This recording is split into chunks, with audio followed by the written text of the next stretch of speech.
இலங்கையில் பல்வேறு பகுதிகளில் பதிவாகும் பாதாள உலக குழுவின் துப்பாக்கி சூட்டு சம்பவங்களின் பின்னணியில் வெளிநாட்டிலுள்ள குழுக்களின் மோதல் நிலைமை உள்ளதாக புலனாய்வு பிரிவினர் தெரிவித்துள்ளனர். துபாயில் மறைந்திருக்கும் பாதாள உலக கும்பல்களுக்கு இடையிலான போதைப்பொருள் வர்த்தக பிரச்சினைகள் இவ்வாறான வன்முறைகள் இடம்பெறுவதாக புலனாய்வு அமைப்புகளுக்கு தகவல்கள் கிடைத்துள்ளன.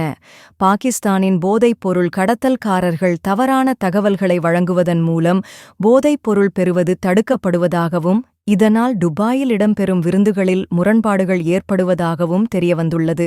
மேலும் இலங்கை பாதுகாப்புப் படையினருக்கு தகவல்களை வழங்குவதும் பிராந்தியங்களில் தலைமைத்துவம் குறித்த குழப்பமும் முக்கிய பிரச்சினையாக உள்ளதாக கூறப்படுகிறது.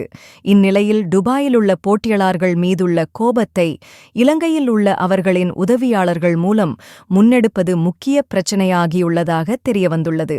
இந்த பிரச்சினைகள் காரணமாக இரு தரப்பினருக்கும் இடையிலான வெறுப்பை அவரது உதவியாளர்கள் ஊடாக தீர்த்துக் கொள்வதாக விசாரணைகளில் தெரியவந்துள்ளது.